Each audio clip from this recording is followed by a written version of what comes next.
Hello everybody, Saigan Cat here. It's a reasonable temperature in my home right now. So it is Wednesday the 12th of June. We're a couple of days into E3 now.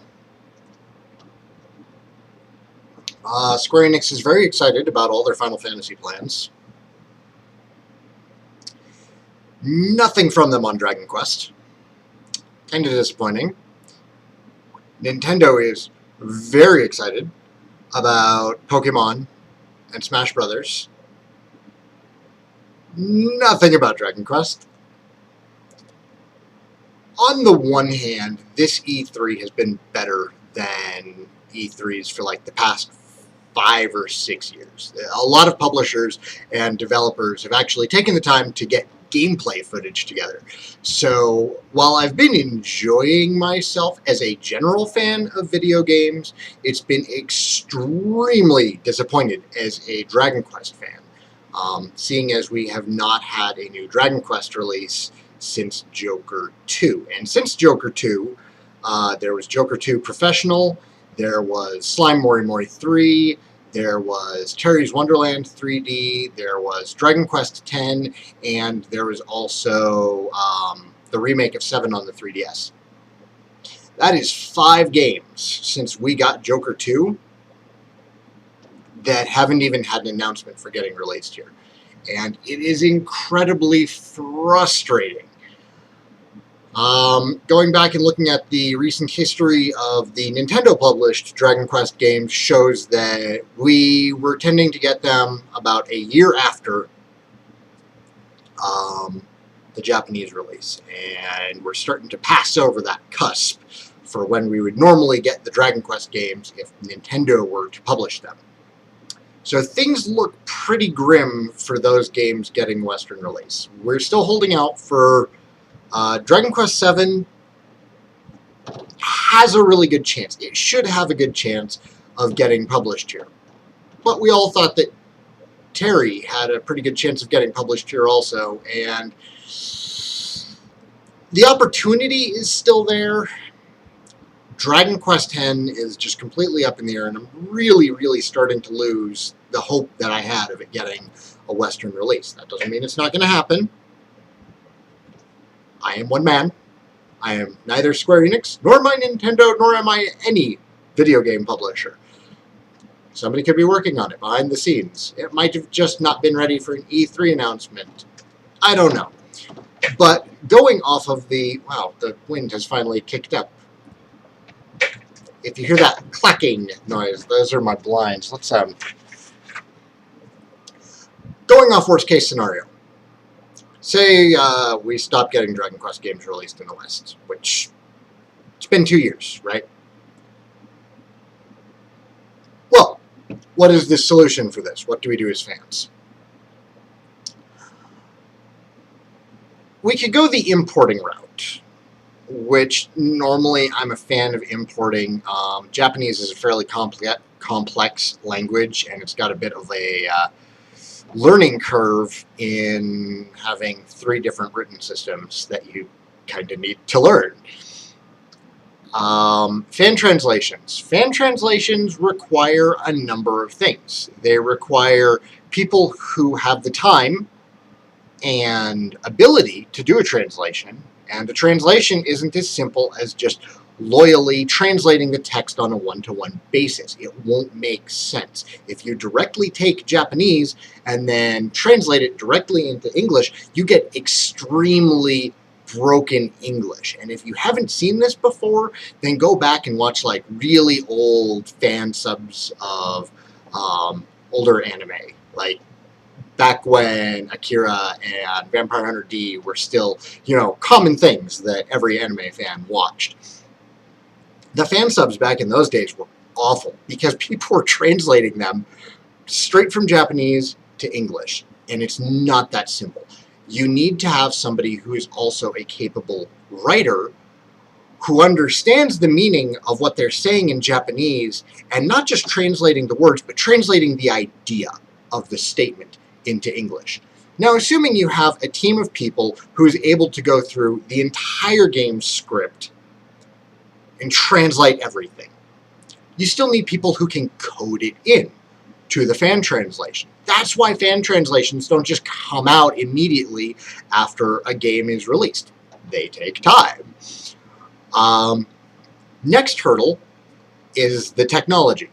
The 3DS has been proving harder to hack than other systems.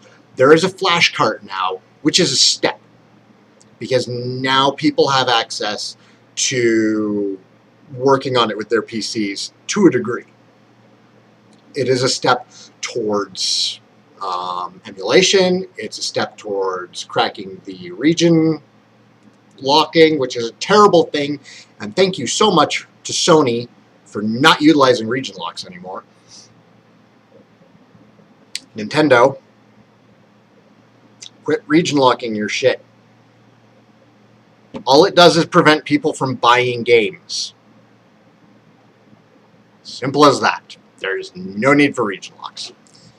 If people are going to hack it, they're going to figure out how to hack it. You're just giving them more incentive to. Where was I? Things that would need to happen. Okay, so yeah, time, technology, and people who are capable of doing it.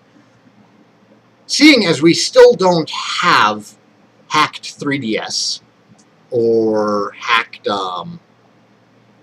or emulated 3DS, it's going to be a while until we have any possibility of fan translations starting for the 3DS titles. There's another option here, and it's one that the Shining Force people used for a while back for Shining Force 3, Scenario 2 and 3. Have never been made available in English. And the Saturn is a ridiculous machine to try and work with. It's why we didn't have good Saturn emulation for a long time. Hacking the games was extremely difficult. The coding was complicated. So for a long time, what the Shining Force fans did was they would just have script dumps. Somebody would get a dump of the script and just go through and translate it, and as you were playing the game, you'd sit there with your, pad of paper that you've printed up that has all the dialogue from the game. You still need to learn the system commands and everything, but that's not actually that hard to do. That's something that can be pretty easily done, and that's something that can be taught fairly easily as well.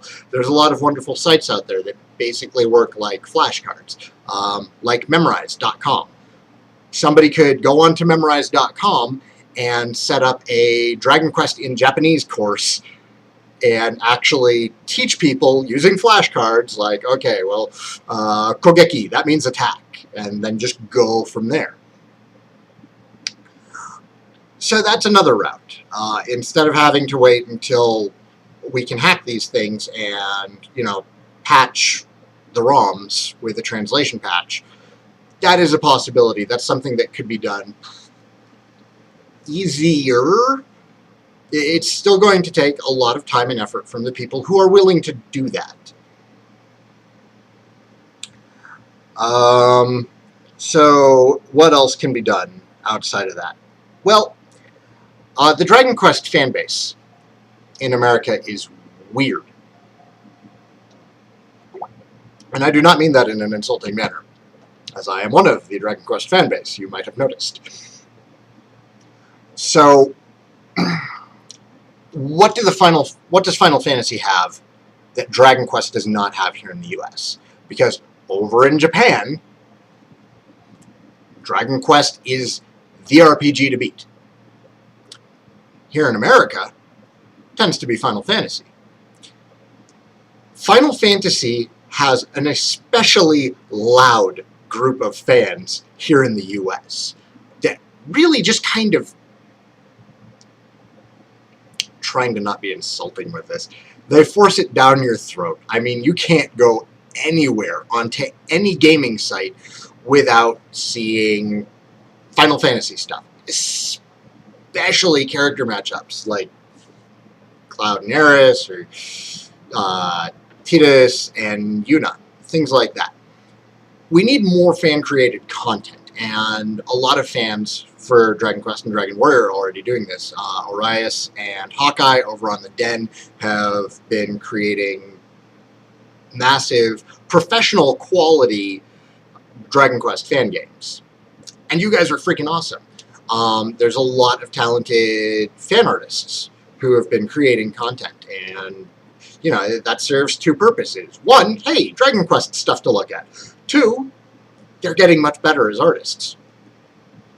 Hawkeye even recently did a song lately. You can check it out on his YouTube channel.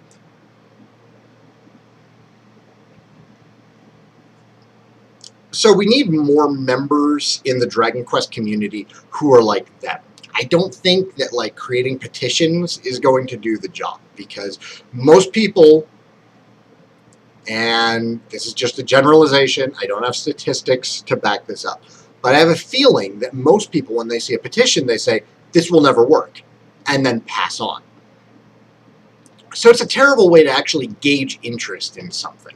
I could create a Dragon Quest petition right now to see how much interest there is in getting Dragon Quest X brought out over here. Well, people who regularly watch my channel, which I think there's maybe like 100, 200 of you. I have like 1,000 subscribers, and I think maybe 100 regular viewers. You guys will see it. And out of the people watching it, maybe 20% will sign the petition. And out of that 20%, maybe 20% of those people will try and spread the petition. It's a very poor trickle effect to try and gain interest in something. So in the end, even if I were to create a petition to bring out Dragon Quest X here, spitballing numbers here, maybe 70 signatures. And that's not going to impress anybody. They'll look at it and they'll be like, oh, well, I guess we're really not going to bring out Dragon Quest here.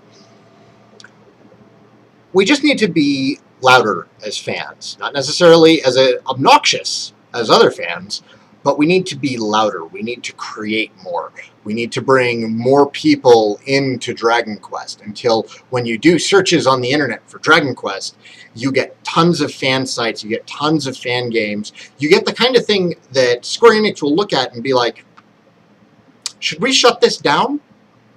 Is this affecting our sales enough to shut this down? Because if it is, then at that point they've kind of recognized that enough people are interested in Dragon Quest. And I don't feel it should work that way. And it kind of feels like just one of the people who's putting a lot of work into creating Dragon Quest content is going to get screwed over in the end. But it will get the attention of Square Enix. Their escaped doll. That's just a terrible way of putting things. But that's the kind of attention that we need. You know, how many Final Fantasy projects get shut down? How many Chrono Trigger projects get shut down? Of course, they aren't making another Chrono Trigger yet, so what do I know? Pokemon as well. Pokemon has fan games coming out constantly. It has a very, very loud community. So, what do we do? You know, this is here to generate comments. As far as what I try to do, I try to bring Dragon Quest to an audience. I feel that probably 99% of the viewers that I have are not DQ fans. Or, no, switch that, reverse it. Are DQ fans, and then like 1% will trickle in and be like, what's this guy playing? And then they'll watch it, and then they'll either decide, well, this looks boring as hell, or, this looks very intriguing. Work equals reward in a video game. Fascinating. They don't just hand me the victory. I know that a couple people started playing Dragon Quest thanks to that marathon that I did, which for 16 hours of grinding, I am really glad I got a couple of people playing DQ, even if it's just one or two. Maybe they will inspire one or two more people to play. And that's really the trick, is getting people to play the games, getting people interested in the games, getting people talking about the games on the forums. Every time you say Dragon Quest on the internet, Google's going to be looking for it. And a lot of companies use that kind of technology and that kind of search engine to see how much interest there is. There's a lot of, there are Facebook pages that you can go to. The Dragon's Den has a Facebook. I think Lord Roto has a Facebook as well. Dragon Warrior Classic has a Facebook. There's several people who tweet about Dragon Quest. I could probably do more with that. There's the Dragon Quest subreddit. There's probably something on 4chan for Dragon Quest as well. There's a lot of really tiny communities out there, and we just need to help all of those communities grow. Not necessarily encompass them into one big community, but help all of the Dragon Quest community grow across all the different formats that it exists in. Ways that we can bring Dragon Quest to a bigger crowd. I'm going to look back, actually, to Smash Brothers Melee on the GameCube. Many people will remember that when Smash Brothers Melee came out, everybody was really curious about these characters, Marth and Roy. The US hadn't really heard of the Fire Emblem series before Marth and Roy. But they were such successful characters in the game that people stopped. And they said, who are these guys? Oh, they're Marth and Roy. So they'd go online and they'd do a search. You know, Nintendo, Roy. And they would eventually find Fire Emblem. And there was overwhelming response to these characters that nobody had ever heard of, who have been in a series of games from Japan for the Famicom since, like, oh, hell, I don't know, 87, 88, somewhere around there. Long-running series in Japan. It was just never brought over here because clearly these companies who publish the games have no understanding of what their consumers might actually be interested. Fire Emblem's been a huge hit here since they brought it out, but they never did it before because they thought we wouldn't be interested. Put two characters in a fighting game, and suddenly everybody's interested. So maybe we need to cross genres a little bit. We're getting a lot of really, really good fan-made RPGs. What about, like, a fan-made Dragon Quest fighting game? Could do that on Mugen. You just need somebody who's really good with Mugen, and you need somebody who's good with pixel art. That's half of your team right there. You'll need some people who are familiar with fighting games and balancing, but, you know, that's how games grow. That's how they get balanced. That's how they grow up. That's part of the testing process. I think a Dragon Quest fighting game would be fantastic. And if you're interested in making one, I have ideas. Could even go and get the visual novel fans' attention by doing a Dragon Quest dating sim. Hell, play a boy or a girl. Doesn't matter. There are tons of characters for both. Get the characters out there, release them into the wilds of another genre, and have the people who live within that genre go, oh, these are interesting, and then slowly kind of drag them out of their, where they usually graze, and then push them over into Dragon Quest land, and say, hey, so you like those characters, they're interesting, huh? Well, here's Dragon Quest 8, play it, play it. The fan art, fan fiction. We need more Dragon Quest fan fiction. I have checked out, like, fanfiction.net. There is not much there. I tried doing like a chapter myself, and I just don't know where to go with it now. I have ideas. I know how it would end.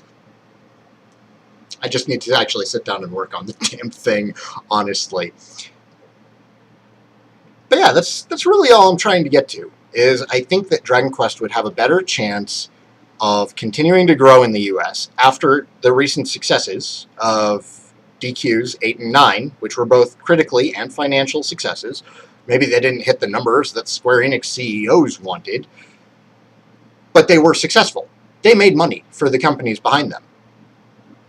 And we just need to show that a lot more people are willing to pick up these games now, that a fan base has really started getting established since the release of 8. That's all. I'm moving on like 20 minutes of rambling now. Talk amongst yourselves in the comments. I will join in. I am working on a couple of DQ-related projects right now. I can't say what they are yet because they're still in pretty early stages, but hopefully they'll see the light of day. trouble with fan-created content is that, like, 9 out of 10 projects never finish. And that's all the more reason to support the projects that do. So, thanks for watching, everybody. Remember, keep your fingers crossed. There is still a chance that we will get some of these Dragon Quest games localized, even if they are not announced at E3. E3 is the best chance to really get people interested, so it's where they should be announced. But it doesn't necessarily mean they have to be announced at E3 in order for us to get them. That's all. Take care, everybody, and I'll be chatting with you in the comments. Oh, God, no, there's more. There's still more. There's always more. Thursday nights. I've been doing a lot of streaming lately, especially with Joker 2. You've probably noticed that most of my Joker 2 Let's Play videos lately have been live streamed. I'm having a lot of fun doing that, but I need a regular schedule. Right now, it looks like Thursday nights, 10 p.m. U.S. Eastern, is when the stream will start. Lands of Alifgard. It's on my Twitch.com channels, twitch.com/SaiganCat. Thursday nights for 2 hours, starting at 10 p.m. Eastern. I'm going to just continue streaming, broadcasting, whatever, Dragon Quest games, chatting with the community who shows up, just having a fun time. It's been a blast working as a group getting through Joker 2. Even though I've already played the game before, I have learned a ton, and other fans probably will as well.